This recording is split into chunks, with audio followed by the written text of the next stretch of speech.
Muy buenas noches, iglesia. Dios me les bendiga rica y abundantemente. Para mí, como siempre lo digo, es un deleite, un privilegio estar aquí en el altar. Me ha hecho mucha falta la iglesia. Casi todas las prédicas de esta semana yo veo que los predicadores hacen énfasis en la necesidad de tener el templo abierto, pero como siempre he dicho, la iglesia es usted y soy yo. Todos unidos hacemos la iglesia. O sea que la iglesia sigue viva. Entonces, yo los invito ahí en el lugar donde se encuentren, cierren los ojos, pónganse cómodos, se pueden hacer de pie como usted desee. Lo importante es que esta oración la hagamos de corazón.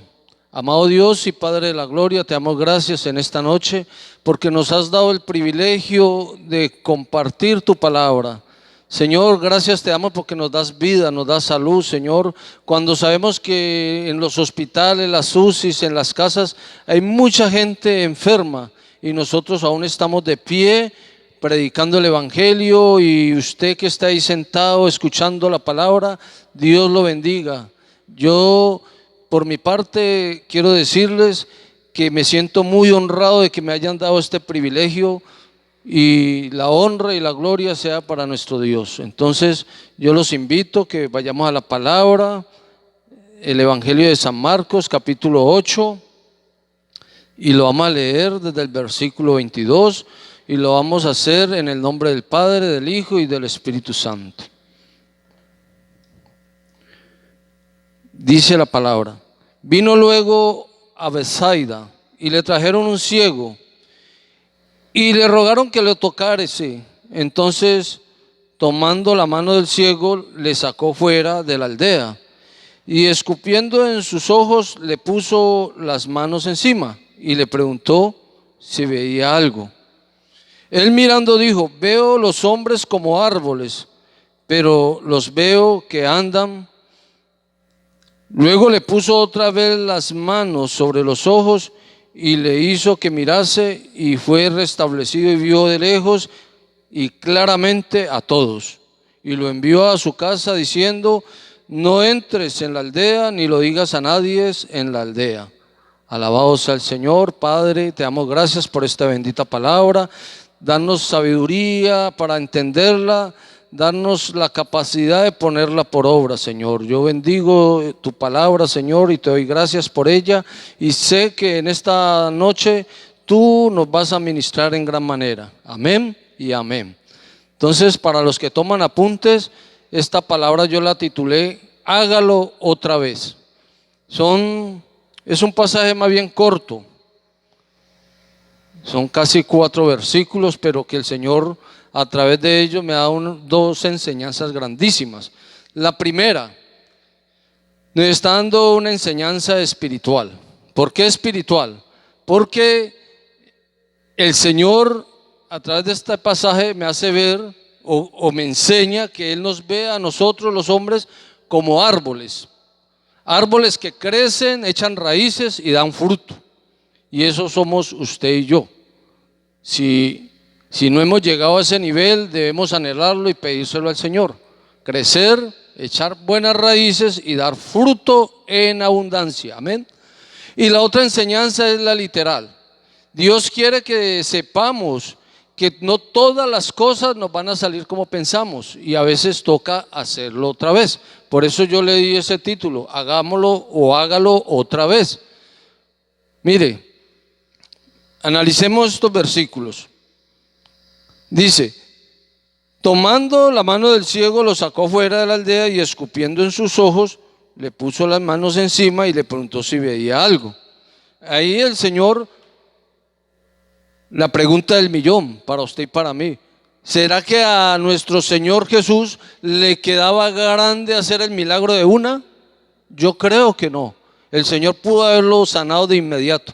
Lo que pasa es que el Señor siempre quería darnos enseñanzas, y esas enseñanzas, gloria a Dios, hoy son para usted y para mí. Entonces yo estoy convencido, siendo Él Dios que vive por los siglos de los siglos, ¿cómo no iba a hacer un milagro de eso tan sencillo para Él? pero él quiso hacerlo por segunda vez, porque la primera vez ese milagro de sanidad no quedó completo, porque este hombre le dice que veía las personas como árboles que se movían, y una visión de un ser humano para que esté 20/20, como dicen los oftalmólogos, debe ser una visión clara que pueda definir uno lo que está viendo. Entonces, ahí está el segundo paso que hizo nuestro Señor Jesús. Y en el versículo 25 dice: luego le puso otra vez las manos sobre los ojos y le hizo que mirase, y fue restablecido y vio de lejos claramente a todos. Amén. Entonces mire que las dos enseñanzas, la literal, Dios quiere que usted y yo sepamos en esta noche que hay cosas que toca volverlas a hacer. No porque no la quisimos hacer bien desde el principio, no. Hay cosas que no salen como uno sueña, como uno anhela. Y yo, organizando esta palabra, vino a memoria el tiempo que duramos en el Cabullal. Los de la iglesia saben que fueron más de 3 años esforzadamente yendo y viniendo, con recursos escasos, pero con muchas ganas de hacer la obra. Y logramos reunir teníamos 8 casas para visitar, y mis hermanas, las 3 rosas de esta casa, la hermana Estela y muchos de aquí líderes, y el apoyo del pastor y la pastora, pendientes de la obra, y la hicimos. Pero llegó el momento en que la obra no dio más.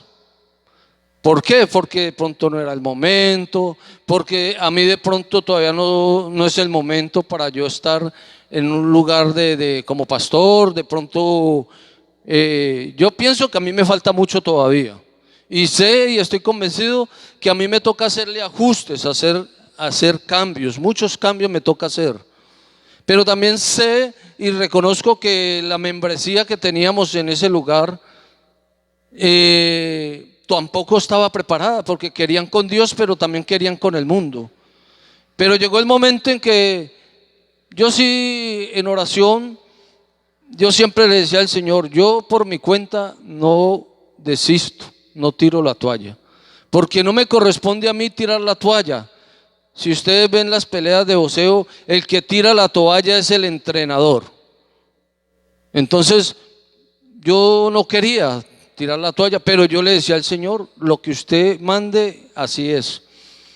Y en una de las últimas prédicas, creo que fue esta misma, pero ese día el Señor nos habló de otra forma. Hoy nos está hablando de otra manera. Entonces, ese día yo me contristé y me sentí muy mal, porque yo sentía y sabía que la obra se iba a levantar, no estaba dando el fruto que se requería. Y llegó el momento en que el presbiterio dijo: levantemos. Pero yo ese día, antes de que me dieran la orden de levantar, yo estaba muy contristado, y el Señor me habló a través del hermano Jair, y yo descansé en el Señor. Entonces, hoy, retomando esta palabra de nuevo, me doy cuenta de que hay cosas de que hay que hacerlas otra vez, y de los errores aprender de ellos y no repetirlos. Entonces yo seguí preparándome, lo sigo haciendo. Yo sé que esta pandemia nos ha debilitado un poco, hace mucha falta el congregarnos, es necesario, pero bueno, Dios quiere que también aprendamos a vivir en comunión con Él desde las casas, y eso hemos venido haciendo, y yo creo que mis hermanos también lo hacen. Entonces hay cosas que, aunque nosotros queremos hacerlas bien, toca volverlas a hacer. Yo no sé esta palabra para quién es hoy, no sé a quién le esté tocando. A mí me tocó bastante. Yo no sé qué le quedó mal a usted. Yo no sé usted en su casa, en el lugar en que se encuentre escuchando esta palabra, esté diciéndole al Señor, me toca volverlo a hacer. Puede ser en el campo espiritual, en el campo ministerial. No sé qué cambios deba hacer usted en la vida personal, en lo laboral. Bueno, en todas las áreas de nuestra vida toca hacer cosas por segunda vez. Yo ya tengo definido lo que me toca hacer por segunda vez en lo espiritual, en lo ministerial. Yo sé que la obra del Señor hay que seguirla haciendo. Yo la voy a volver a hacer, no sé cómo, ni cuándo, ni en qué lugar, quizás sea mismo en el Cabullal, porque la verdad, a mi juicio, esos 3 años largos que estuvimos en el Cabullal no fueron pérdida. Para mí fue una gran enseñanza y quedó semilla. Gloria a Dios, porque hay semilla, y sé que muchos de los que recibieron palabra también recibieron milagros y también testificaron, y la gloria y la honra es para nuestro Señor. Y yo le doy la gloria a Dios porque algunas hermanas que aún están en contacto conmigo y con la hermana Rosa nos mandan audios de Estados Unidos y nos reconfortan, y nos damos cuenta que el trabajo no fue en vano, que la semilla quedó y que está dando fruto, y que varias de las personas que recibieron en el Cabullal siguen perseverando. Yo no digo que todos, pero los que recibieron y están apartados, llegará el día que van a volver a los pies de Cristo. Amén. Entonces, yo de estas 2 enseñanzas que me dan las Escrituras, la espiritual y la literal, yo me voy a enfocar en la parte literal. En la parte literal porque sabemos que toca hacer ajustes, que toca hacer cambios. Mire que esta pandemia que está viviendo la humanidad ha generado muchos cambios y la gente tiene que reinventarse. Hay gente que está pasando trabajos, pasando necesidades, pero es porque no han tenido el tiempo suficiente de colocar sus dificultades en las manos del Señor y decirle al Señor que le dé otra forma de volverlo a hacer. Toca hacerlo. Bueno, entonces nos toca reinventarnos. Yo en lo personal, en lo laboral, digámoslo así, me he reinventado. Entonces, a través de la oración y todo eso, y ejercitando habilidades que estaban dormidas, pero que Dios me las puso otra vez a memoria. Entonces me he puesto a hacer rascagatos, dispensadores de gel, y por ahí una amiga me debió un dinero y como no tenía recursos, pues me pagó con bolsos. Entonces ya con esos elementos prácticamente ya he montado como un almacén de artesanías.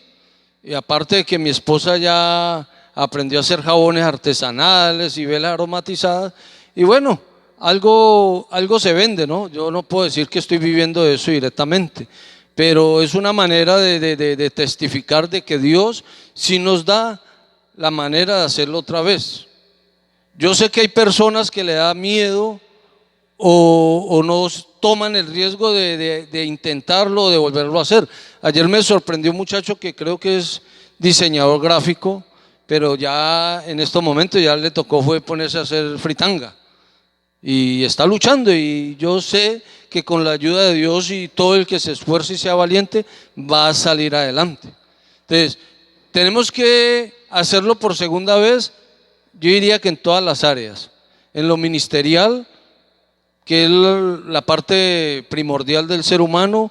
En la parte laboral, hay gente que de pronto estos tiempos difíciles no los ha afectado en nada y siguen viviendo, pero a los que Dios los sacudió, yo los invito a que se metan con Él y busquen la dirección de Él para saber qué camino tomar.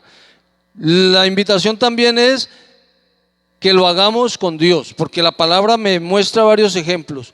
Personas que que lo intentaron hacerlo por segunda vez, pero sin Dios, y los resultados fueron, ahorita lo vamos a leer. Y los que lo hicieron con Dios, los resultados también hablan por sí solos. Entonces, yo los invito a que vayamos a las Sagradas Escrituras, al libro de Ruth. En el libro de Ruth, que está ahí al ladito del libro de Jueces, ahí nos vamos a dar cuenta de que hacer las cosas sin la guía y sin la dirección del Espíritu Santo, trae consecuencias malucas, difíciles. Que Dios nos guarde a nosotros. Entonces, también los invito a que tengan ahí un lápiz, una hojita y tomen apunte de los textos para que después los lean y los escudriñen y el Señor les amplíe lo que nos quiere dar en esta noche. Entonces dice la palabra: aconteció en los días que gobernaban los jueces que hubo hambre en la tierra, y un varón de Belén de Judá fue a morar a los campos de Moab, y su mujer, él y su mujer y sus 2 hijos suyos. El nombre de aquel varón era Elimelech, y el de su mujer Noemí, y los nombres de sus hijos eran Mailón y Kelión, efrateos de Belén de Judá. Llegaron pues a los campos de Moab y se quedaron allí. Y murió Elimelech, marido de Noemí, y quedó ella con sus 2 hijos, los cuales tomaron para sí mujeres moabitas. El nombre de una era Orfa y el nombre de la otra Ru, y habitaron allí unos 10 años, y murieron también los 2, Malón y Kelión, quedando así la mujer desamparada de sus 2 hijos y de su marido. Entonces se levantó con sus nueras y regresó de los campos de Moab. Bueno, no les leo más porque me les da sueño, pero sí les voy a explicar este texto. Elimelech habitaba en Judá. Llegó una hambruna. O sea que si usted en estos tiempos está pasando necesidad, no se asuste, no se preocupe. Esas cosas suelen suceder. Con Dios o sin Dios siempre vamos a tener tiempos difíciles. Pero la diferencia es que con Dios, el mismo Dios nos va a ayudar a buscar la salida. Sin Dios nos estancamos. Aquí este pasaje no me muestra en ningún momento a Elimelech orando o clamando al Señor. No lo veo en ningún momento en un altar familiar con sus hijos. Yo creo que Elimelech tomó esa decisión solo, no consultó con la esposa. En fin, en ese tiempo como que era parte de la cultura de que las decisiones las tomaba el hombre solamente. Entonces yo creo que se atrevió a hacerlo por segunda vez o a hacerlo de nuevo en sus fuerzas. Y cuando uno hace las cosas en nuestras fuerzas, trae sus resultados también adversos a lo que uno espera. Entonces mire que dice que murió Elimelech. Llegaron a Moab, un país perverso, un país de los malos. Esa nación era de las que azotaba a Israel, ese se amangualaba con los moabitas. Ellos los moabitas, los amalecitas, ellos eran los que venían y saqueaban los cultivos, ellos eran los que los dejaban en miseria, en ruina, y para allá pegó Elimelech con su familia. Mire lo difícil que se nos hace la vida o se nos dificulta. En vez de mejorar, retrocedemos o nos metemos en la boca del lobo. Cuando nos vamos a la intimidad con Dios, cuando las decisiones son guiadas por el Señor, créame que el fruto es diferente. En este caso, Elimelech no avanzó, antes retrocedió. Triste, ¿cierto? Triste porque sin consultarle a la esposa ni a los hijos, también los metió a ellos en la boca del lobo. Porque más adelante en los mismos pasajes vemos que los hijos, Kelión y Mailón, se enamoraron de mujeres moabitas. Si lo ilustramos con los tiempos modernos, podríamos decir el joven cristiano casarse con la inconversa, o sea, en yugo desigual. ¿Por qué? Los moabitas tenían sus propios dioses, sus propias creencias, tenían todo diferente a la cultura judía.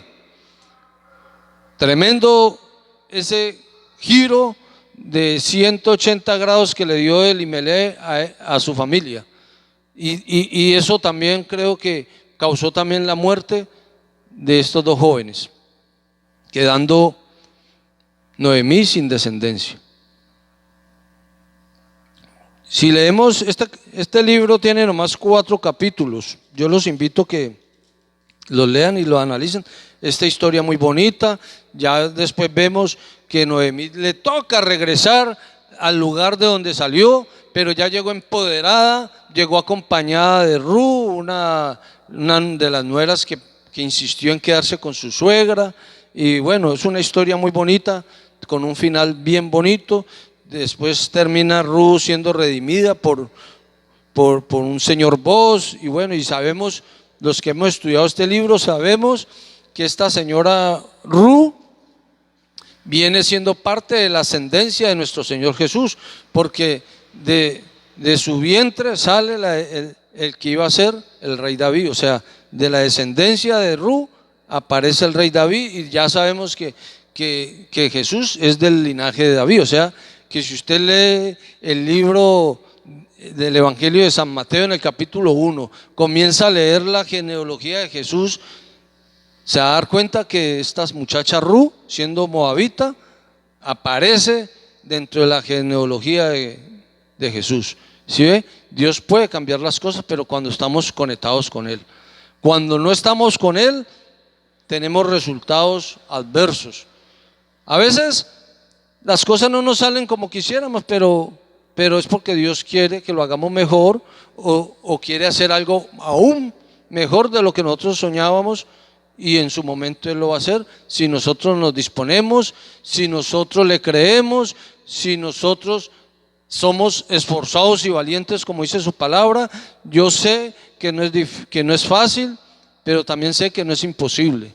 Con el Señor todo es posible, porque la palabra así lo enseña. Yo le creo al Señor. Yo también he pasado momentos difíciles en estos días. Yo sé que para mí no es nada lo que he vivido, porque sé que hay gente que de verdad sí ha llevado de la arrume con esta pandemia. Yo, mejor dicho, yo todos los días le doy gracias a Dios, porque yo me siento muy bendecido. La dificultad que yo siempre he tenido ha sido la salud de mi hija, y en estos días de pandemia es donde mi hija ha estado mejor, ha recibido sus terapias, todo marcha bien, mejor dicho, todo anda sobre ruedas, pero como les decía, con la guía de Dios. Ahora, esta señora Noemí, pues yo pienso que ella fue víctima del invento del esposo, ¿no? Y eso también ahí deja otra enseñanza. Nosotros, como cabezas de familia, somos los encargados de llevar bendición o maldición a nuestras casas. Entonces ahí le dejo a los varones que me están escuchando: tomen decisiones, si es posible, de mutuo acuerdo con la esposa, para que Dios los respalde, porque la unidad trae bendición. Amén. Entonces, ya teniendo claro esa parte de hacerlo por segunda vez sin Dios, quiero que vayamos a la palabra y vamos a estudiar la diferencia de cuando lo hacemos con Dios. A mí me gusta, o el Señor me ha dado esa capacidad de organizar las enseñanzas como con ejemplos. Entonces yo lo invito a que vaya al segundo libro de Reyes, capítulo 4, versículo 1 al 7.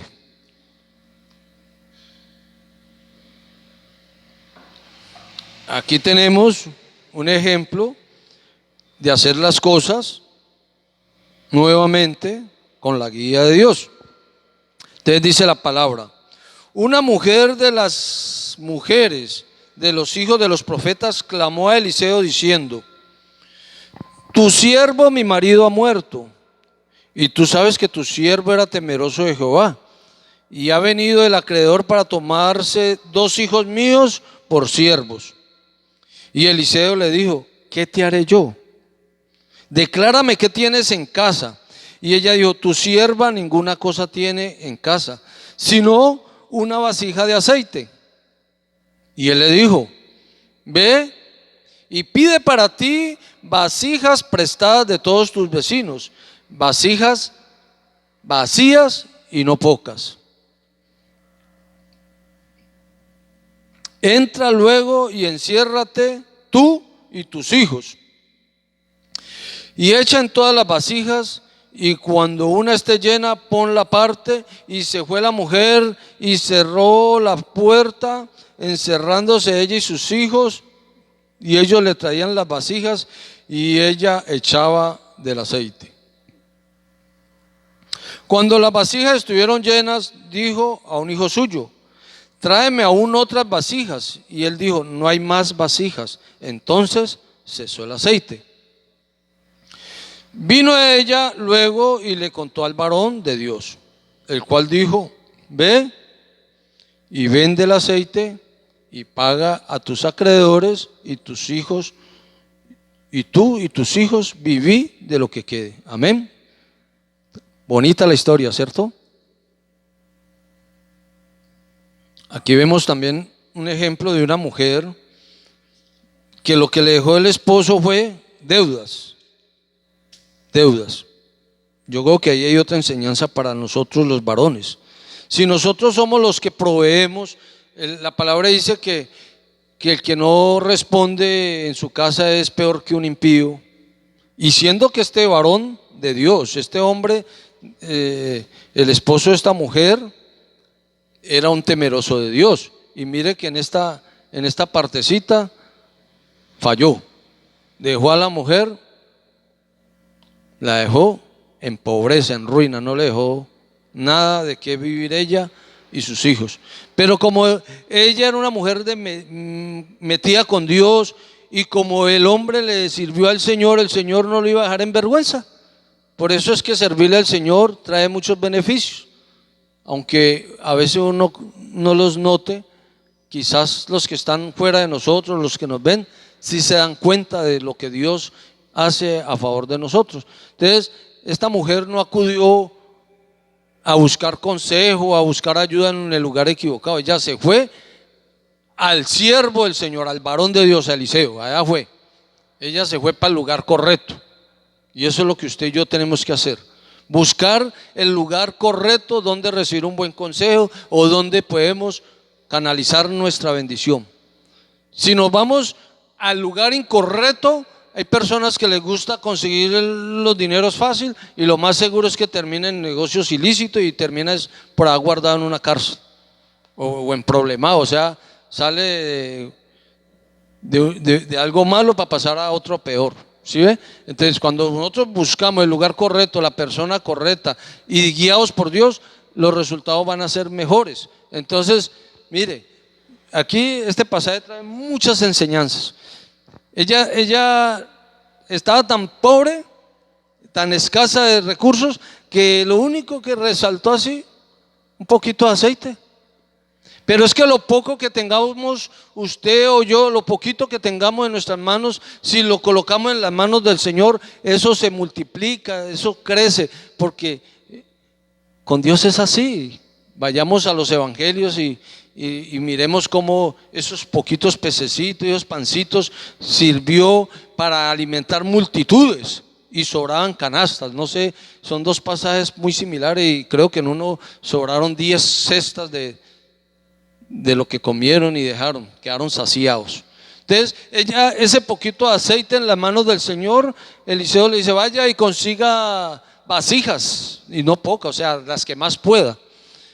Y también le dice: enciérrate tú y tus hijos. Mire, el Señor nos dice cómo hacer las cosas. Lo que pasa es que por estar en los afanes del mundo, por estar en el corre-corre, por no vivir la intimidad con Dios como se debe, y yo también me incluyo en ella, a veces hacemos las cosas a nuestro modo. Pero cuando las hacemos guiados directamente por Dios, el fruto es tangible y es visible.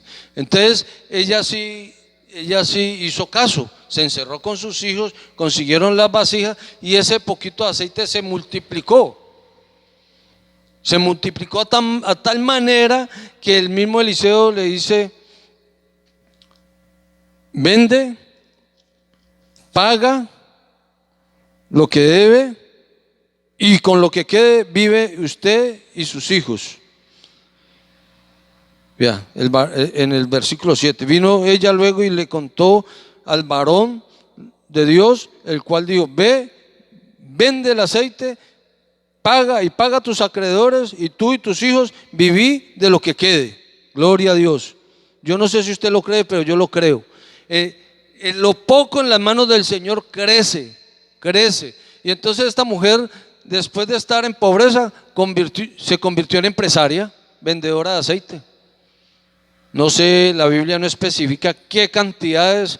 Lo cierto es que si le dio para pagar esa deuda que la tenía atormentada y le quedó para vivir, es porque se convirtió eso en una industria de aceite. ¿Sí ve? Entonces usted, hermano que me escucha, no se angustie. No se angustie por lo que esté viviendo. Coloque lo poco que tiene en las manos del Señor y Él le va a dar la victoria.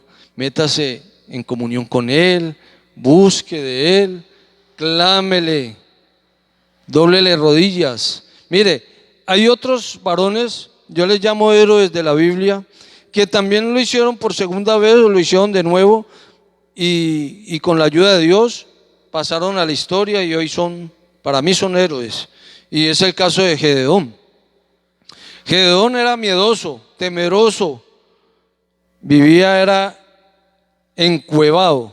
La palabra enseña que él lo que hacía era almacenar alimentos para cuando llegaban los amalecitas y los madianitas a llevarse en los cultivos. Él tenía su provisión encaletada en las cuevas, pero resulta que Dios lo llamó esforzado y valiente. Siendo un miedoso, el Señor le llama esforzado y valiente, y él se dejó guiar por Dios y se convirtió en un conquistador del pueblo de Israel.